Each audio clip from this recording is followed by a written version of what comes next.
اشرف الانبیاء والمرسلین واولادہ الطیبین الطاہرین المعصومین ثم الصلاۃ والسلام علی الصدیقۃ المبارکہ الراضیۃ المرضیہ عالمۃ غیر معلمہ معصومۃ الکبریٰ ام الکتاب ام القرآن ام الانوار ام الائمہ ام الہدیٰ ام الحسن ام الحسین ام المحسن و ام ابیہا السیدہ فاطمہ الزہرا ولعن اللہ تعالی علی اعدائہم اجمعین اما بعد فقد قال حق سبحانہ تعالی فی کتابہ المجید بسم اللہ الرحمن الرحیم فلا اقسم بمواقع النجوم بلند تر صلوات اللہ صلی علی محمد دعائے مالکان عزت بارگاہ عزت میں آئے ہوئے ہر صاحب عزت کی عزت کو محفوظ فرمائے اللہ بانی مجلس کی توفیقات میں اضافہ فرمائے اللہ برادر زیگم عباس کی والدہ کو مکمل صحت عطا فرمائے ہمارے بھائی زوار علی عمران کی توفیقات میں اضافہ فرمائے آپ جتنے حاضرین و حاضرات مجلس سے شریک ہیں میرا مالک تمام کو اجر کثیر عطا فرمائے ہمارا شمار سیدہ کے طرفداروں میں سے فرمائے امیر المومنین کی ولایت کے پیروکاروں میں سے فرمائے وارث کے ظہور میں جلدی فرمائے دعائیں قبولیت تک پہنچائیں سہارا درود کر لیں بلند آواز سے صلوات پڑھیں اللہ صلی اللہ اجازت ہے ذکر شروع کیا جا سکتا حکومتی ہدایات کے مطابق مجلس کو اپنے مقررہ وقت پہ اختتام پذیر ہونا ہے اور دامن وقت میں بالکل بھی اتنی وسعت نہیں کہ میں کسی تفصیلی مضمون کا آغاز کر سکوں بغیر تمہید کے میں نے اللہ کے قرآن سے خطبہ میں جو آیت پڑھی میں اس کا صرف ترجمہ پڑھوں گا حقیقی ولایت والے چہروں پہ ایک ولایت کی مسکراہٹ آئے گی خدا کہہ رہا ہے فلا اقسم بمواقع النجوم مجھے اس دروازے کی قسم جہاں تارے سجدے میں گرتے بادشاہ حسین ان ہاتھوں کو سلامت فرمائے آقا زادی ان ہاتھوں کو ہمیشہ کے لیے سلامت فرمائے میں نے لفظ کہہ دیا ہاتھ اٹھ کے میں نے پہلے کہا تھا تمہید کا وقت ہی نہیں ہے کہ میں 2 4 5 منٹ تمہید کے لیے گزاروں میں نے نہ لمحہ اپنا ضائع کیا نہ لمحہ آپ کا ضائع کیا میں نے قرآن کی جو آیت تھی اس کا ترجمہ پڑھ دیا خدا کہتا ہے مجھے اس دروازے کی قسم مجھے اس دہلیز کی قسم جہاں ستارے واقع ہوتے ہیں جہاں ستارے نازل ہوتے ہیں جہاں ستارے گرتے ہیں خدا نے گھر کی قسم نہیں کھائی خدا نے گھر والوں کی قسم نہیں کھائی خدا نے تارے کی قسم نہیں کھائی خدا نے دہلیز کی قسم کھائی ہے خدا نے چوکھٹ کی قسم کھائی ہے خدا نے زہرہ کے دروازے کی قسم کھائی ہے خدا نے سیدہ کی دہلیز کی قسم کھائی ہے اور قسمیں ہمیشہ بے عیب کی کھائی جاتی ہے جس کی دہلیز بے عیب ہو وہ بی بی خود بھی بے عیب ہو جس کی دہلیز ہی مصطفیٰ ہو جس کی دہلیز ہی چنی ہوئی ہو جس کا دروازہ ہی بے عیب ہو اب مجھے نہیں پتا اگلے جملے پہ کتنے بندے میرے عقیدے کے ساتھ متفق ہوں گے میرا عقیدہ ہے میں پورے ملک میں یہی عقیدہ پڑھتا ہوں اور یہی فاروق آباد میں پڑھنا چاہتا ہوں میرا عقیدہ ہے عرش خدا سے افضل ہے دہلیز فاطمہ جو بول سکے وہ تائید فرمائے گا عرش خدا سے افضل ہے دہلیز فاطمہ عرش خدا سے بہتر ہے زہرہ کی چوکھٹ جس بندے کے ذہن میں ہلکی سی بھی خلش ہے وہ مجمع سے اٹھ کر مجھ پہ سوال کرے کہ کہاں عرش خدا کہاں دہلیز سیدہ میں ابھی یہی کا یہی تعارف کر دیتا ہوں پہلے بتاؤ عرش خدا پہ کون رہتا ہے جبریل رہتا ہے میکائیل رہتا ہے اسرافیل رہتا ہے اسرائیل رہتا ہے اب بتاؤ دہلیز زہرہ پہ کون بیٹھتا ہے بوزر بیٹھتا ہے کمبر بیٹھتا ہے نقداد بیٹھتا ہے سلمان بیٹھتا ہے حذیفہ بیٹھتا ہے مجھے کسی دشمن کی پھٹی کتاب سے ایک روایت نکال کے بتاؤ کہ ساری زندگی سلمان نے کہا ہو یا علی مجھے عرش پہ بھیج دیجئے کمبر نے کہا ہو مجھے جنت کی سیر کروا دے فضہ نے کہا ہو مجھے جنت سے روٹیاں منگوا دے ادھر والے ادھر جانے کی تمنا نہیں کرتے ادھر والے مسکین بن کے، فقیر بن کے، یتیم بن کے. بسم اللہ. ہاتھ اٹھا کے حیدری. ادھر سے کوئی ادھر نہیں گیا، ادھر سے فقیر بن کے، مسکین بن کے، یتیم بن کے سیدہ کے دروازے پہ اللہ کے فرشتے روٹیاں مانگنے کے لیے آئے. مسکین،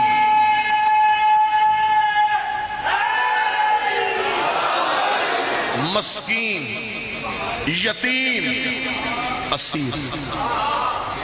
مولانا مودودی نے لکھا کہ یہ اللہ کے بھیجے فرشتے تھے. یہ مکہ مدینے کے فقیر نہیں تھے، یہ فرشتے تھے جو سیدہ کی دہلیز سے روٹیاں مانگ رہے تھے. بابا جی تشریف لے آئے، سوچو سے کم وقت پڑھوں. اس کا مطلب ہے کہ اللہ کے فرشتوں نے سیدہ کے دروازے سے روٹیاں مانگی. اور ہمیشہ افضل کام تب چھوڑا جاتا ہے جب اس سے بھی افضل ملے. آپ دیر کر رہے ہیں، میں تو بالکل جلدی میں. میں یہاں مجلس پڑھ رہا ہوں اور مجھے باہر سے آواز دے کے کوئی کہے کہ مجلس چھوڑیں آئے کھانا کھائیں، تو میں کبھی بھی ممبر نہیں چھوڑوں گا. یہ اعلیٰ کام ہے، وہ کمتر کام ہے. ہاں میں کھانا کھا رہا ہوں اور کوئی کہے کہ جلدی آؤ ممبر خالی ہے، اب مجھے لقمہ وہیں پہ چھوڑنا ہے، گلاس وہیں پہ رکھنا ہے، اس لیے کہ یہ افضل کام ہے. ہمیشہ کمتر اعلیٰ کے لیے چھوڑا جاتا ہے، اعلیٰ کمتر کے لیے نہیں چھوڑا جاتا. حق بنتا ہو تو پھر اٹھ کے یہی پہ جملے کی داد دے دینا. فرشتے کر رہے تھے اللہ کی عبادت، فرشتے پڑھ رہے تھے توحید کی تسبیح. خدا نے کہا تسبیح چھوڑو، زہرا سے روٹیاں مانگو. تسبیح چھوڑو، سیدہ کے دروازے میں مانگو. میرے مالک تو ان کو رکوع سے، سجود سے تسبیح چھڑوا کے زہرا کے دروازے میں کیوں بھجوا رہا ہے؟ فرمایا 14ویں صدی کے ملا کو غیرت دلوا رہا ہو. زہرا سے مانگنا بدعت نہیں، فرشتوں کی سنت ہے. جاؤ سیدہ کے دروازے.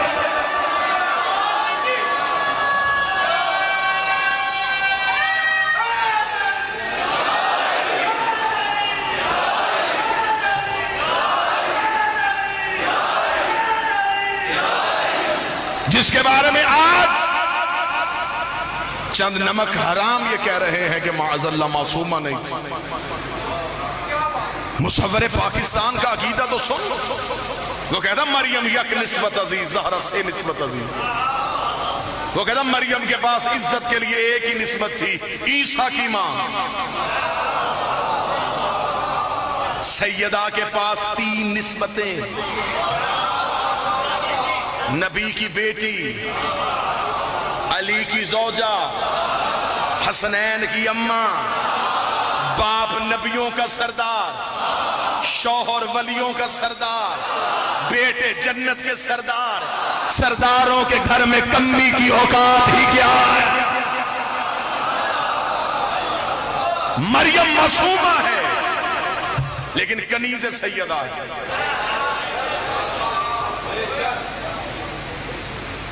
جنت کی تمام عورتوں کی سردار کا نام زہرا ہے. بسم اللہ. نبی نے یہ نہیں کہا تھا کہ میری امت کی عورتوں کی سردار، سیدۃ النساء العالمین، تمام عالمین کی عورت، ان کی جنت میں سردار نبی کی بیٹی ہوگی. اب اس جنت میں جو بھی عورت ہوگی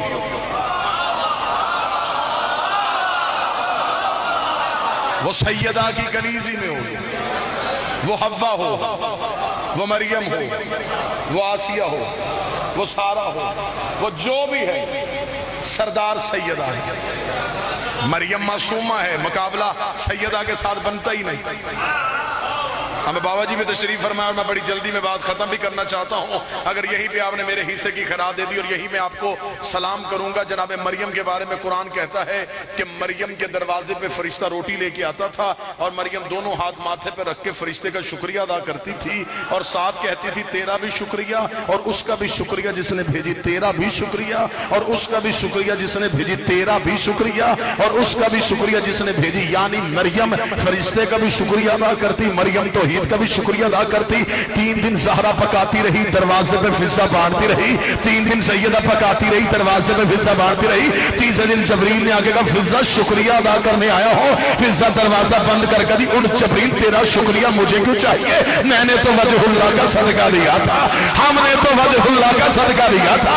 ابھی فضا گھر کے اندر نہیں آئی, یہ آواز قدر رک جا بطول کی کلیل, یہ فرشتے کا شکریہ تیرے سایہ نشان نہیں, نہیں اللہ خود تیرا شکریہ. سارے مل کے حیدری.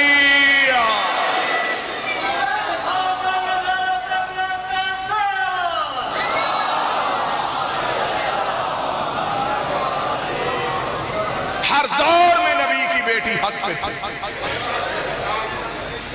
بچپن تھا تو سیدہ حق پہ تھی, دربار تھا تو سیدہ حق پہ تھی. ہم کسی صورت میں اپنے مذہب کی بنیاد کو ہلنے نہیں دیں گے. یہاں تو جو کم میں بیٹھی ہے ہم اسے بھی معصومہ کہتے ہیں. تم سے سیدہ کے فضائل برداشت نہیں ہوتے, کبھی وقت ملے تو ہماری مجلسوں میں آ, ہم تمہیں فضا سنائیں.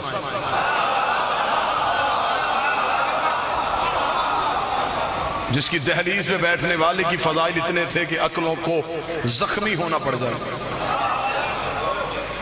ہم سلام کرتے ہیں ان تمام احباب کو جو زبان سیدہ کے حق میں بولے. یقیناً یہ دور گواہی کا دور ہے, ہم میں سے ہر ایک گواہی دیتا ہے میرے مالک زندگی کی سانسیں کسی بھی موڑ پہ ختم ہو جائیں گے. ہم گواہی دیتے ہیں تیرے نبی کی بیٹی حق پہ تھی, دربار میں گئی, ہمیں نہیں پتا کہ مد مقابل کون تھا. ہم یہ سمجھتے ہیں کہ سیدہ جہاں بھی کھڑی تھی وہ حق پہ کھڑی تھی. بنیادیں ہل گئیں اور یقیناً یہ کسی کے ظہور کی نشانیاں ہیں کہ کوئی پردے میں بیٹھ کے بھی اپنی دادی کا حق منوا رہا ہے. یقیناً وہ وقت قریب ہے جب وہ قبروں سے نکال کے پوچھے گا بتاؤ میری دادیوں کا قصور کیا تھا. ایک بازار میں کھڑی رہی, ایک دربار میں کھڑی رہی, ایک چند گھنٹے, ایک کئی گھنٹے. سادات بیٹھے, مجھے جملہ معاف کر دینا, منبر پہ مصائب کی دنیا کا معتبر نام سیدزادہ تشریف فرمائے. معافی مانگ کے ماں چادر پہن کے گئی تھی, بیٹی بغیر چادر کے گئی. ماں کھلے ہاتھوں سے گئی تھی, بیٹی بدے ہاتھوں سے گئی تھی. ماں بیٹوں کو ساتھ لے کے گئی تھی, بیٹی بہنوں کو ساتھ لے کے گئی تھی.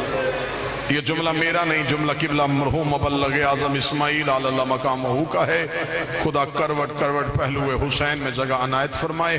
مبلغ اعظم مجلس پڑھ رہے تھے, حق سیدہ فضائل میں پڑھا, حق سیدہ مصائب پہ پڑھتے پڑھتے مبلغ اعظم نے جملہ کہا کہ 2 بیٹیوں کا مقدر عجیب, ایک نبی کی بیٹی, ایک علی کی بیٹی. دونوں بیویاں دربار میں گئیں, ایک صحابی کے دربار میں, ایک شرابی کے دربار میں. ایک چند گھنٹے, ایک کئی گھنٹے, ایک چادر پہن کے, ایک بغیر چادر کے, ایک کھلے ہاتھوں سے, ایک بدے ہاتھوں سے. یہ جملہ پڑھنے کے بعد مبلغ اعظم نے کہا علی کی بیٹی تیرا مقدر اچھا, علی کی بیٹی تیرا نصیب اچھا, علی کی بیٹی تیری قسمت اچھی. یہ جملہ کہنے کے بعد مولوی اسماعیل نے منبر چھوڑا. سامنے سے ایک بزرگ روتا ہوا اٹھ کے کھڑا ہو گیا. اسے کہا کوئی اور شخص ہوتا میں کبھی نہ روتا, تو مذہب شیعہ کا ذمہ دار عالم دین ہے, تیری زبان سے جملہ غلط نکل گیا ہے. تو نے کہنا تھا زہرا تیرا مقدر اچھا کہ تیرے سر پہ چادر تھی, تیرے ہاتھ کھلے تھے, تو بابے کے شہر میں تھی, تو بیٹوں کے ساتھ گئی تھی, لیکن تیری زبان سے نکل گیا زینب تیرا مقدر اچھا. مولانا اسماعیل نے ہاتھ باندھ کے کہا قوم بتا سکتے ہیں؟ اس کا قوم کا سید ہو, عالم دین مبلغ اعظم کی چیخ نکلی. روکے گا میں تیرے کان میں اگلا جملہ بتاتا ہوں, میں منبر پہ نہیں بتا سکتا, تو قوم کو جا کے سنا. مولانا اسماعیل منبر پہ کھڑے ہو گئے, وہ سید چیخے مارتا ہوا آیا, مجلس کا ماحول ہی بدل گیا, جو جہاں تھا وہیں پہ گر گیا. سید نے روتے ہوئے مائک پہ آ کے کہا مولوی اسماعیل نے کہا ہے, میں نے اس لیے کہا زینب تیرا مقدر اچھا, بے شک تو شرابی کے دربار میں تھی, تیرے سر پہ چادر نہیں تھی, تیرے ہاتھ بھرے ہوئے تھے, لیکن تجھے کسی نے جھوٹا نہیں کہا تھا، تجھے کسی نے یہ نہیں کہا تھا زینب تو جھوٹ بول رہی ہے۔ آئے قسمت محمد کی بیٹی کی 3 بار دربار سے کہا گیا فاطمہ تو جھوٹ بول رہی ہے، دونوں بچوں کے سروں پہ ہاتھ رکھے رو کے کہتی ہے میں بیٹوں کی قسم کھاتی ہوں تحریر بھی بابے کی ہے، دستخط بھی بابے کے۔ اللہ لعنت ہے۔ بسم اللہ بابا۔